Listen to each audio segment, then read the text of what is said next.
আপনাকে জনগণকে যেই এই যে বললাম এই মোমেন্টটা তৈরি হয়েছে ওই 20-25 দিনে, ওই মোমেন্টটাকে আপনাকে রিএনঅ্যাক্ট করে যাইতে হবে, পুনঃমঞ্চায়ন করে যাইতে হবে বারবার। 3 থেকে 6 মাসের মধ্যে বাংলাদেশে অন্তর্বর্তীকালীন সরকারের মানে মোহাম্মদ ইউনূস যে সরকারের প্রধান উপদেষ্টা, সেই সরকারের কাজ ছিল 3 থেকে 6 মাসের মধ্যে বাংলাদেশে অন্তর্বর্তীকালীন নির্বাচনটা করা। কিন্তু এখন যেটা বোঝা যাচ্ছে যে অন্তর্বর্তীকালীন সরকারের প্রধান মোহাম্মদ ইউনূস নির্বাচন করতেই চান না, তারা ক্ষমতায় থাকতে চান যেভাবে আছেন।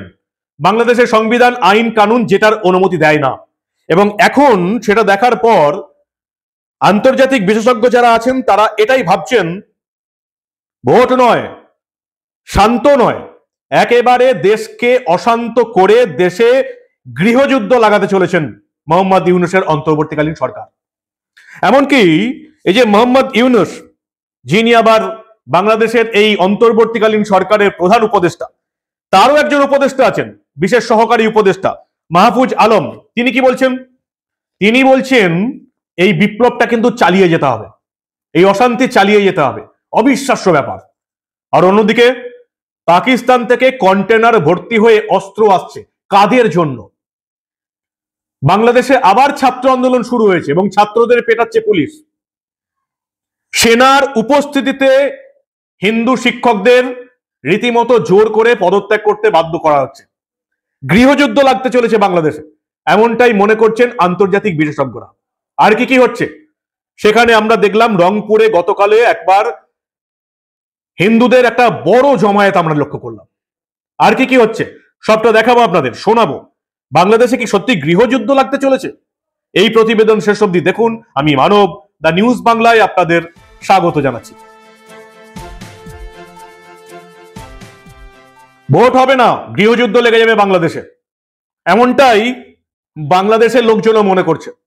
মোহাম্মদ ইউনূস অন্তর্বর্তীকালীন সরকারের প্রধান উপদেষ্টা, তিনি নিউ ইয়র্কে ক্লিন্টন ফাউন্ডেশনের সভায় এই যে আগস্ট বিপ্লবের মাস্টারমাইন্ড হিসাবে তার এখনকার উপদেষ্টা, তিনি অন্তর্বর্তীকালীন সরকারের উপদেষ্টা, তার আবার উপদেষ্টা মাহফুজ আলমকে পরিচয় করে দিয়ে বলেছিলেন এই ছেলেরা বাংলাদেশের অতীত রিসেট বাটন টিপে মুছে দিয়েছে, এখন সামনে এগিয়ে যাওয়ার পালা। মাহফুজ আলম ঘোষণা করেছেন তারা সশস্ত্র বিপ্লবের মাধ্যমে দ্বিতীয় বিপ্লবের প্রস্তুতি নিচ্ছে। কোটা সিস্টেমের বিরুদ্ধে আন্দোলন শুরু হয়েছিল, সেই আন্দোলনটা বিপ্লব হয়ে হাসিনা সরকারের বিরুদ্ধে আন্দোলন হলো। হাসিনা সরকারকে পদচ্যুত গদিচ্যুত করা গেছে, আবার কিসের বিপ্লব? এই মুহূর্তে ক্ষমতায় অন্তর্বর্তীকালীন সরকার, তাদের কাজ হচ্ছে বাংলাদেশে আবার নির্বাচন করা যত তাড়াতাড়ি সম্ভব এবং একটা নির্বাচিত সরকারকে ক্ষমতায় আনা।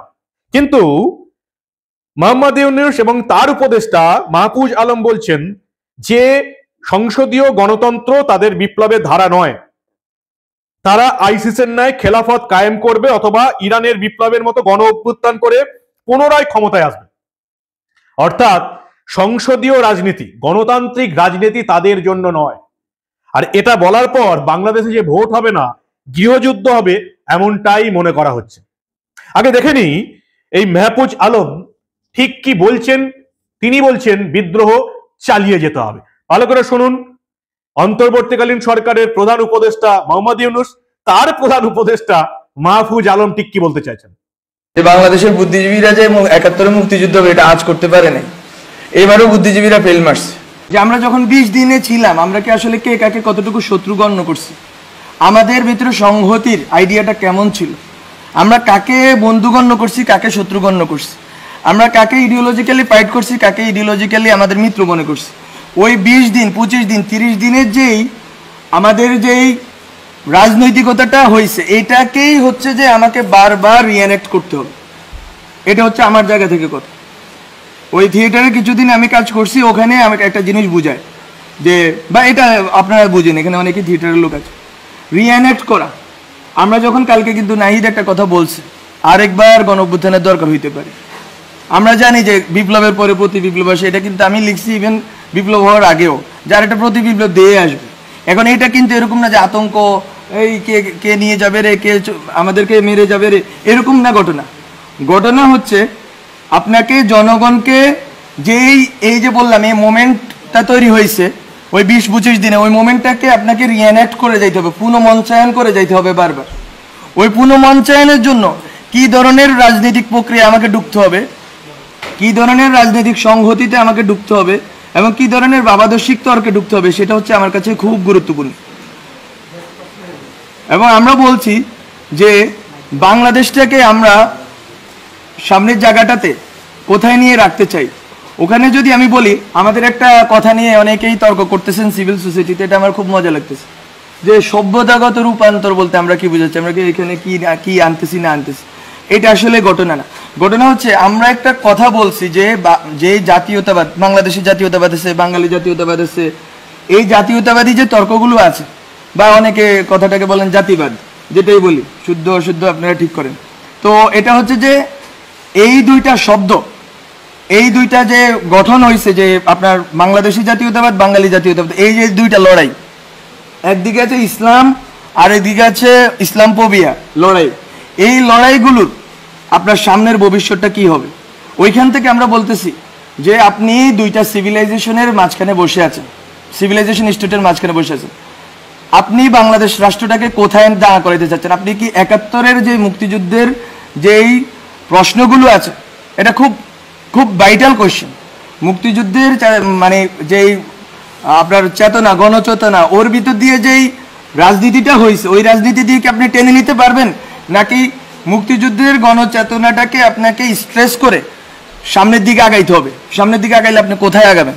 আমরা বলতেছি ওখানে আপনি যদি সিভিলাইজেশন স্টেট, দুইটা সিভিলাইজেশন, হ্যাঁ তাদের অনেক সংকট আছে, ওখানে কমিউনিস্ট পার্টি আছে, ওখানে আরএসএস আছে, বাট আপনি এই বেঙ্গল যে এটাকে আপনি কিভাবে পুরো দুনিয়াতে দাঁড়া করাবেন, এই যদি ভবিষ্যৎমুখী এবং বহির্মুখী প্রস্তাবনা না থাকে, তাহলে ডিজে ভাই আপনাকেই মারবে।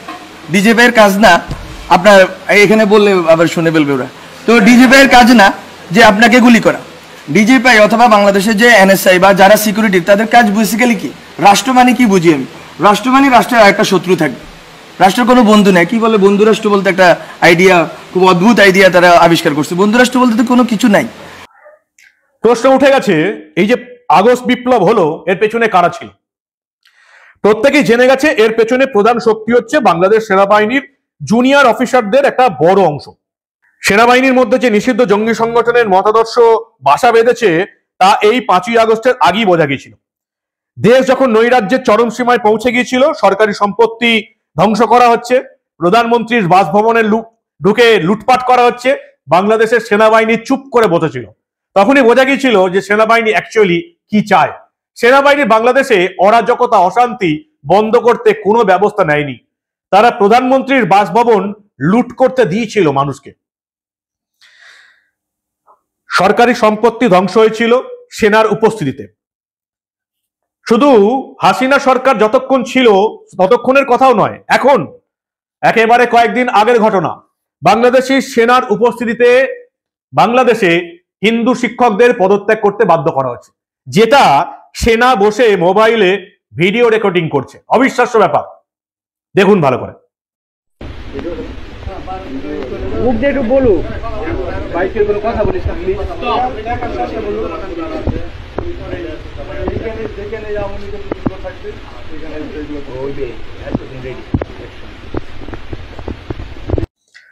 মাহফুজ আলমদের মতন নেতারা, উপদেষ্টারা একেবারে ফ্রন্টে থেকে তারা কিভাবে বিপ্লব করবে, দেশটাকে কিভাবে নিয়ে যাবে সেটা ঠিক করবে, আর তাকে সাপোর্ট দেবে বাংলাদেশ সেনাবাহিনীর একটা অংশ। এটা এখন সবার কাছেই পরিষ্কার হয়ে গেছে। একটা দেশে ক্ষমতাসীন কয়েকজন ছাত্র সশস্ত্র সংগ্রামের মধ্যে বিপ্লব করার কথা ঘোষণা করছে, আর সেই দেশের সেনাবাহিনী নীরব দর্শক হয়ে সেটা শুনছে। এতেই প্রমাণ হয়ে যায় যে বিপ্লবের সাথে সেনাবাহিনীর একটা ঘনিষ্ঠ যোগাযোগ আছে।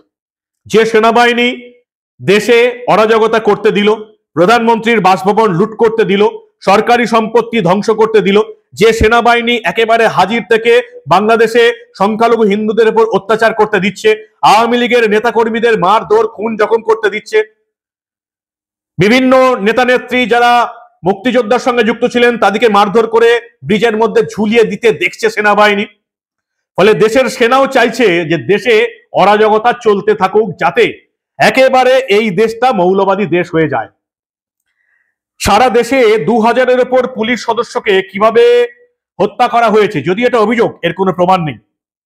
পুলিশ বাহিনী যারা বা সেনাবাহিনী যারা শেখ হাসিনার অনুগামী ছিল তাদেরকে কাজে যোগ করতে দেওয়া হয়নি, মারধর করা হয়েছে, মেরে ফেলা হয়েছে। এবং রীতিমতো চট্টগ্রামের হিন্দু পল্লীতে এবং হিন্দুদের উপাসনালয়ে অগ্নিসংযোগ, ভাঙচুর, লুটপাট, ধর্ম অবমাননার দায়ে হিন্দু ছেলেদের নির্যাতন, হত্যার মতন ঘটনা ঘটেছে। সেনাবাহিনী চুপচাপ দেখে গেছে। এবং এরপরে 5ই আগস্টের পর মায়ানমার সীমান্ত দিয়ে পার্বত্য চট্টগ্রামের ভেতর দিয়ে অস্ত্রের চোরাচালান এই মেহফুজ আলমদের কাছ থেকে এসেছে। এবং তারপর এখন কি দেখা যাচ্ছে? এখন একেবারে দেখা যাচ্ছে যে বাংলাদেশ 300টা কন্টেনার নিয়ে পাকিস্তান থেকে 300 কন্টেনার এসে দাঁড়ালো বাংলাদেশের চট্টগ্রামে। বহু বছর পর তারা সরাসরি জাহাজ বাণিজ্য শুরু করলো। 300 কন্টেনারে কি ছিল কেউ জানে না, কাউকে পরীক্ষা করতে দেওয়া হয়নি। একেবারে দেউলিয়া হয়ে যাওয়া, ভিখারি হয়ে যাওয়া পাকিস্তান থেকে কি এলো এখানে? সবচেয়ে বড় প্রশ্ন, যদি বাংলাদেশ সেনাবাহিনীর জন্য অস্ত্র আসবে তাহলে এত গোপন থাকবে কেন? এই অস্ত্র কোথায় যাচ্ছে? বিশেষজ্ঞরা মনে করছেন একেবারে কাশ্মীর, পাকিস্তান যেটা করছে কাশ্মীরে অস্ত্র শস্ত্র দিয়ে জঙ্গি পুষছে এবং কাশ্মীর একটা অরাজকতা সৃষ্টি করে রাখছে।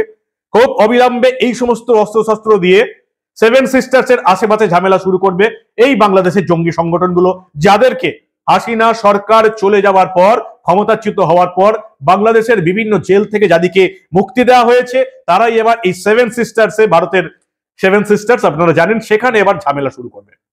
300 কন্টেনারে কি এলো, কেন এলো কেউ জানে না। কি করছে অন্তর্বর্তীকালীন সরকার?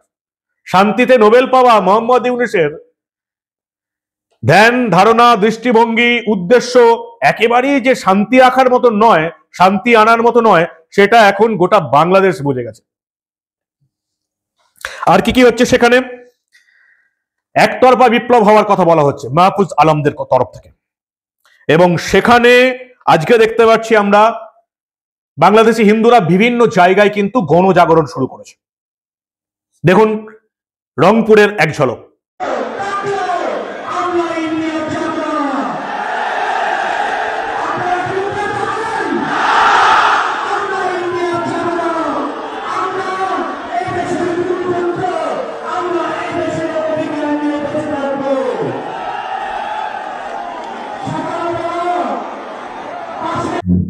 মাহফুজ আলমের মতন নেতারা চান, উপদেষ্টারা চান যে আওয়ামী লীগকে একেবারে ব্যান করে দেওয়া হোক।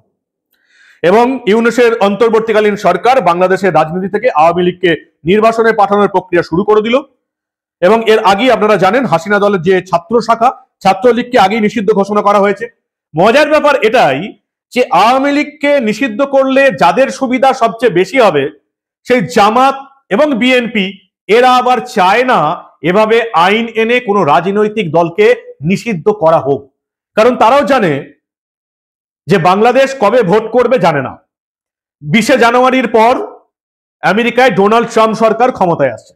ডোনাল্ড ট্রাম্প এবং মোদি কি খেলবেন, বাংলাদেশের নির্বাচনে শেখ হাসিনা অংশগ্রহণ করতে পারবেন কিনা, আওয়ামী লীগ অংশগ্রহণ করতে পারবে কিনা, যদি শেখ হাসিনার নেতৃত্বে আওয়ামী লীগ ফুল ফ্লেজে অংশগ্রহণ করে তাহলে আওয়ামী লীগ যদি আবার ক্ষমতায় চলে আসে তাহলে এই যে আইন তারা করতে চলেছে, ট্রাইব্যুনালে আইন সংশোধন করে আওয়ামী লীগকে নির্বাসনে পাঠানোর প্রস্তুতি শুরু করেছে, এটা তাদের বিরুদ্ধেই যাবে।